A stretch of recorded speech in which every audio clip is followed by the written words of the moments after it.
Welcome back to Living Your Senior Life. I'm so excited about today's episode because we're talking about a game that is absolutely having a moment right now, mahjong. Whether you've been hearing the word everywhere lately and wondering what all the fuss is about, or you're already curious and thinking about giving it a try, this episode is for you. We're covering how American mahjong works, how to find a group near you, the brain benefits, and why this might just be the most fun you can have at a table with three friends. So grab a cup of coffee, tea, or your water, get comfortable, and let's get started. Welcome to the deep dive. We are so glad you're here with us today. I want you to imagine just for a second that a piece of technology from, I don't know, the mid-1800s suddenly became the absolute hottest, most sought-after operating system right now. Right. Like everyone is suddenly trying to get their hands on it. Exactly. And you wouldn't be adopting it just for, like, a vintage aesthetic, right? You'd be using it because you actually realize it was running better, faster, and just smarter than anything we've invented since. Which is a crazy concept to wrap your head around. It really is. But Yeah. that is exactly what we are looking at today, except, the technology isn't a microchip and it definitely doesn't have a screen. It's mahjong. Yeah.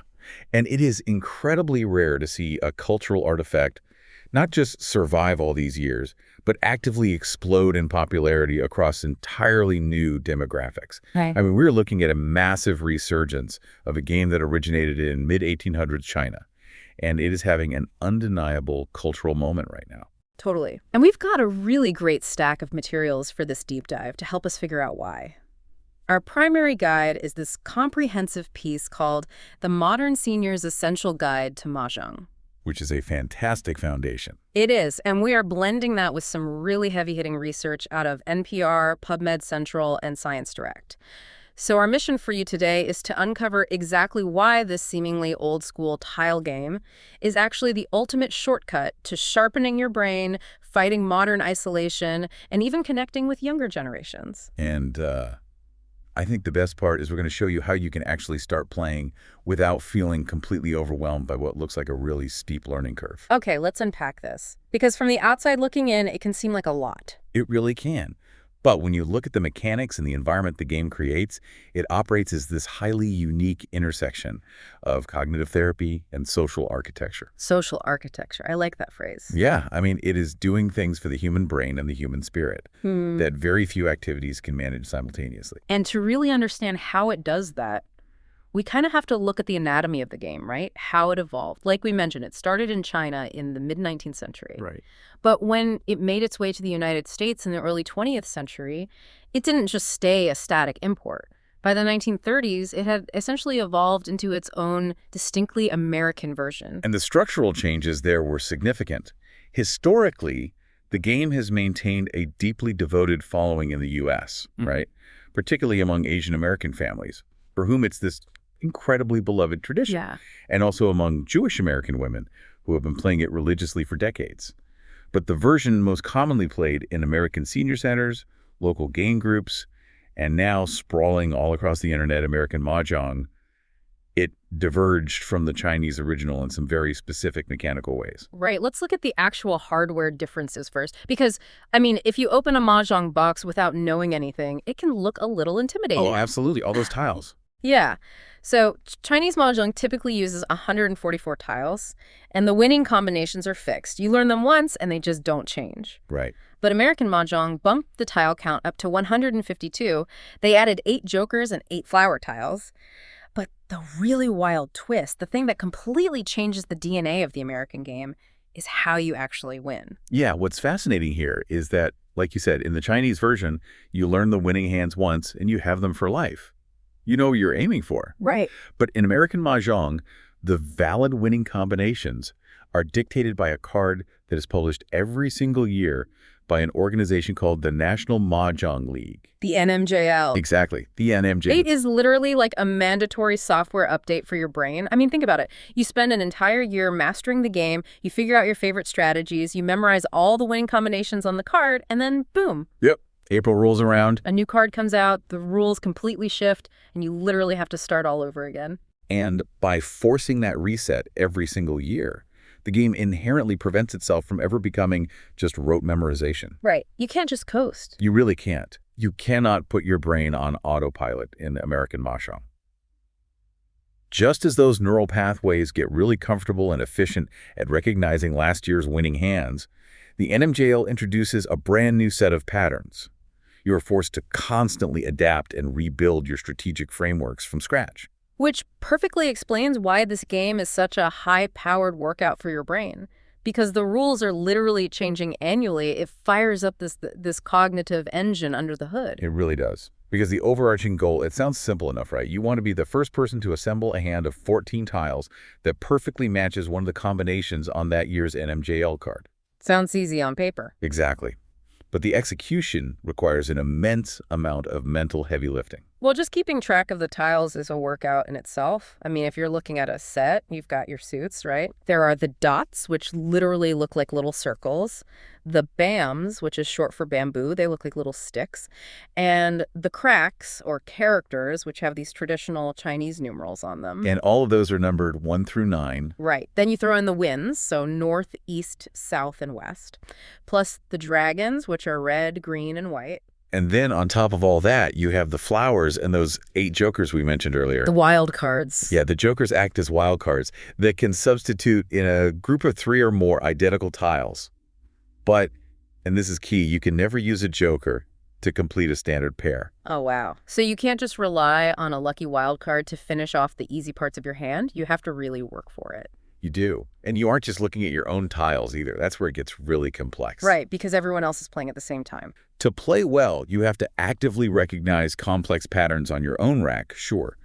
But you also have to remember which tiles have already been discarded by the others, and continuously track what your 3 opponents might be trying to build based on their behavior. Which is a lot to hold in your head at once. It is. Yeah. And this isn't just anecdotal brain training either.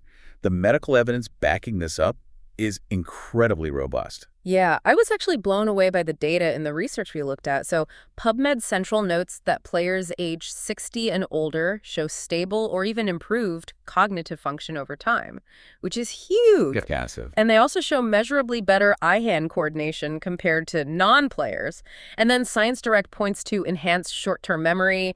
And even this was really surprising relief from depressive symptoms. Well, it makes sense when you look at what the brain is actually doing. It demands intense executive function.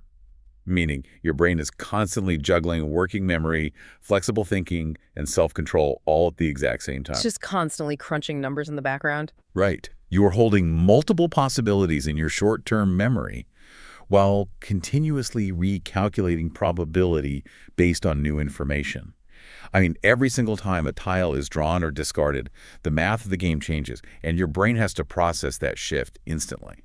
Okay, but wait, before we even get to the drawing and discarding part of the game, I have to ask you about this thing called the Charleston. Ah, yes. The Charleston. Because the sources describe it as this pre-game tile-passing ritual where you pass your unwanted tiles to the left, to the right, and across the table to try and improve your starting 13 tiles. That's right. But wait, so before the game even officially starts, you are literally handing your tiles to your opponents. That sounds like terrible strategy. Why would you give away your pieces? Are you just trying to psych them out with bad tiles or something? I know. It seems entirely counterintuitive at first glance. Why arm the enemy, right? But the Charleston isn't about psyching people out. It is actually a masterclass in risk management and deduction. You are constantly weighing the value of a tile to your own hand against the potential danger of giving it to someone else. Oh, I see. Yeah, it forces you to make these complex speculative choices before a single turn is even taken. So you're trying to figure out what they want based on what they keep and what they pass to you. Precisely. It teaches players how to pivot their strategy based on what is being passed to them. Like, let's say your neighbor hands you 3 BAM tiles during the Charleston. Okay. You suddenly have a massive clue about what they're not building. If they're giving away BAMs, they likely aren't pursuing a hand that requires that suit. Ah. And knowing what your opponent is not building is just as valuable as knowing what they are building. Okay, so you are essentially reading the tea leaves or, the bamboo tiles in this case before the game even kicks off. That is brilliant. It really is. But all of this cognitive heavy lifting, all this brain power and deduction, it doesn't just happen in a vacuum. Like, the mental benefits are inextricably linked to the physical environment the game demands, aren't they? Absolutely. Yeah. You cannot decouple the cognitive workout of mahjong from the social architecture of how it is played. Because you literally cannot play it alone on the couch. Right. It requires 4 players. You have to physically show up, sit around a table, and look at 3 other human beings. And we know from the research that social isolation is heavily linked to cognitive decline and depression in older adults. It's a huge issue. So mahjong is literally forcing physical presence and social connectedness. It forces it, yes. Yeah. But it does so in a highly structured, very manageable way. Yeah. The game operates at a very deliberate rhythm. It's competitive, absolutely, but it is not inherently stressful. Right. There is built-in downtime between turns that allows for strategy, sure, but also for chatting. Yeah, I like to think of it as the Goldilocks of gaming. How so? Well, it isn't this frantic, stress-inducing speed game where everyone is screaming and slapping the table and your heart rate's through the roof. Right. But it also isn't a silent, overly serious, hours-long chess match where you are afraid to even breathe or ask someone how their day was. The pace is just right. It is perfectly calibrated for actual human connection. I love that analogy. And if we connect this to the bigger picture, we are living in an era of profound post-pandemic hunger for authentic in-person connection. Oh, absolutely. Everyone feels it. People are just exhausted by screens. They're exhausted by virtual hangouts that, let's be honest, feel like work meetings. They really do. They want to gather around a physical table, handle physical objects, and just be present with one another for a few hours without checking their notifications. And because mahjong is the perfect cure for that modern, screen-fatigued isolation, its appeal has done something totally unexpected. It has completely broken out of the traditional senior center environment and captured an entirely different demographic. The demographic shift is staggering, honestly. Mm-hmm. If you look at the data coming out of NPR recently, the game is catching on massively with Gen Z. Which is wild. I actually stumbled across the hashtag for mahjong on TikTok the other day, and there were literally 53,000 videos. Unbelievable. I was completely baffled. It is creating this incredibly rare intergenerational space. I mean, you can have a 70-year-old and a 25-year-old sitting at the exact same table, and they are on genuinely equal footing. There are no physical advantages, no technological advantages. The rules of the NMJL card apply equally to the college student and the retiree. It's a completely level playing field. Here's where it gets really interesting, though. With all the fast-paced, hyper-stimulating, high-tech entertainment available right now, why is a 25-year-old college student picking up a 19th century tile game instead of playing a video game or, just scrolling social media? It comes back to that tactile nature of mahjong, the weight of the tiles, the sound of them clacking together, which is very distinct, the physical act of organizing them on a rack. All of that provides a deeply grounded sensory experience. Like ASMR almost. Exactly. Younger generations are craving the exact kind of authentic, tangible interaction they are missing in the digital age. They are finding a sense of mindfulness and immediate presence in the physical mechanics of the game. It makes total sense when you think about it. It's almost like the appeal of mechanical keyboards for younger generations, that satisfying, clicky, physical feedback. Yes. It's a sensory anchor. You physically have to put your phone down to use both hands to shuffle the tiles or to build your wall. You can't multitask. You really can't. So now that we know why it's so incredibly appealing across the board and we understand the immense mental benefits, how do you actually get off the sidelines and start playing? Because, let's be honest, looking at 152 tiles with Chinese characters on them can look a little intimidating from the outside. It can. But the practical toolkit for getting started is surprisingly accessible. First, obviously, you need the gear. Right. That means a mahjong set, which includes the tiles, the racks to hold your tiles, and the pushers used to extend the tiles out into the center of the table. You also need that all-important official NMJL card, which you can just purchase directly from their website, nmjl.org. You need a sturdy table, and some players recommend putting down a soft mat to muffle the sound of the tiles if the clacking gets a bit too loud. Oh, that's smart. Yeah. And traditionally, you need 4 players. Finding those players is getting easier every day, too. Groups are popping up everywhere now. You can look at 55-plus communities or homeowner associations. Often, local libraries and senior centers host regular drop-in sessions. Which are great for beginners. Yeah, and Facebook has massive, active mahjong communities where you can find local players in your specific zip code. The NPR story even highlighted free drop-in sessions happening at a museum in Washington, D.C. That's amazing. And, if you aren't Quite ready to sit down at a public table with strangers, there are excellent digital tools to help you practice the mechanics first. Good idea. Apps like Vita Mahjong offer a solitaire version with senior-friendly, large tiles. This is incredibly useful just to get your eyes used to identifying the symbols. Right, just telling the difference between a bam and a crack. Exactly. And if you want to practice the specific American rules and the Charleston, an app called 8BAM is designed specifically for NMJL gameplay. Oh, cool. There's also a platform called I Love Maj, which is great for getting comfortable with the current year's card before you join a live group. I love that there's a digital bridge to help you get to the physical table. But I do have a very practical question about the physical table itself. Okay, shoot. Let's say you invite people over, right? You have the snacks ready, you have the mat rolled out, but at the last minute, someone cancels. It happens. What if you simply cannot find a fourth player? Is game night completely ruined? Do you just pack up the tiles? Not at all. The game is highly adaptable. The source material specifically points out a method for this called the ghost hand. The ghost hand. How does that actually work? Do you just pretend someone is there? Essentially, yes. The ghost hand works by treating the empty seat as a dummy player. You deal 13 tiles to that empty spot, just like you would a real person. During the game, when it becomes the ghost player's turn, the person sitting next to the empty seat simply draws a tile from the wall for the ghost and immediately discards it face up into the center, calling out its name. Oh, so the ghost player never actually claims a discarded tile or tries to build a hand. They just blindly draw and discard. Exactly. It ensures that the wall of tiles keeps moving and the probability math of the game remains intact. It allows 3 people to play entirely effectively in a pinch, keeping the pacing and the core strategy completely alive.